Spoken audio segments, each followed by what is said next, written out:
আজ বানিয়েছি ঘিউ সিমির চচ্চড়ি। ঘিউ সিমি পাহাড়ের একটি সবজি, যেমন দেখতে সুন্দর তেমন কিন্তু খেতেও দারুণ লাগে। ঠিক এই সময় ফাল্গুন চৈত্র মাসে মার্কেটে কিন্তু পুরো অ্যাভেলেবেল রয়েছে এই ঘিউ সিমি। আমার হোম রিলস চ্যানেলে সবাইকে অনেক অনেক ভালোবাসা জানিয়ে আজকের রেসিপি শুরু করছি। এই হয়েছে সেই ঘিউ সিমি, দেখতে কিন্তু অনেকটা বিনসের মতো, ভেতরে কিন্তু বেশ সুন্দর সুন্দর সাদা সাদা দানা আছে। একটি ঘিউ সিমিকে আমি দেখাচ্ছি খুলে, দেখো কি সুন্দর সুন্দর সাদা একদম ডিমের মতন দানাগুলো। এই ঘিউ সিমি রান্না করতেও কিন্তু খুব সহজ। প্রথমে ঘিউ সিমিকে ওপরে আর নিচে এই হাত দিয়ে ছুলে নেওয়া যায়, তারপরে মাঝখানে চাকু দিয়ে টুকরো টুকরো করে নিচ্ছি। আর এই ঘিউ সিমির দানা কেবলমাত্র দানা দিয়েও কিন্তু বেশ সুন্দর ঘুগনির মতন রান্না করা হয়। আমার চ্যানেলে এই ঘিউ সিমির দানার ডাল অলরেডি আপলোড করা আছে। খুব নরম আর সফট হয়, যেখানে সেখানে বসে গল্প করতে করতে কিন্তু ছুলে ফেলতে পারি। চলো এইবার তাহলে রেসিপিটা শুরু করে দেই। কড়াই বসিয়ে দিয়েছি, কড়াই যখন গরম হয়ে গেছে দিয়ে দিয়েছি আমি 4 চামচের মতন সরষের তেল।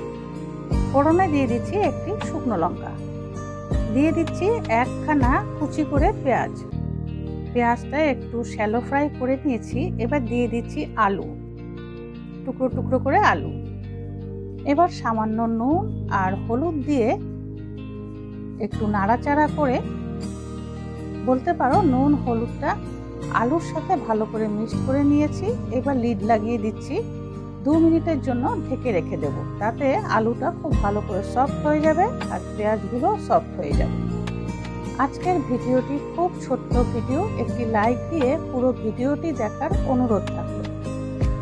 আলু আর পেঁয়াজ যখন শ্যালো ফ্রাই হয়ে গেছে, একটু সাইড করে রেখে কড়াইয়ের এক সাইডে দিয়ে দিচ্ছি টমেটো আর দিয়ে দিচ্ছি কুচি করে কাঁচা লঙ্কা।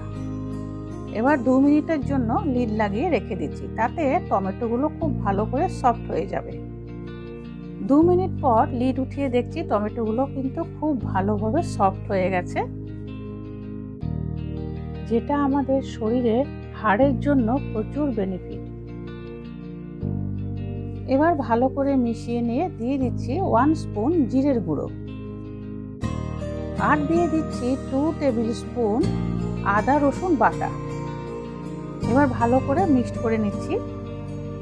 ভালো করে মিশিয়ে নেওয়ার পর দিয়ে দিচ্ছি ঘিউ সিমি। যেহেতু এই সবজিটা পাহাড়েই পাওয়া যায়, খুব বেশি ফলন হয় পাহাড়ে, সেই জন্য এই সবজির নাম হয়েছে ঘিউ সিমি। দিচ্ছি 1/2 স্পুন লাল লঙ্কার গুঁড়ো। এবার লিড লাগিয়ে গ্যাসের ফ্লেম একদম লো করে রেখে দেব 5 মিনিটের জন্য, তাতে ঘিউ সিমিটা খুব ভালো করে সেদ্ধ হয়ে যাবে আর নরম হয়ে যাবে। বাস, আমার ঘিউ সিমির চচ্চড়ি একদম রেডি।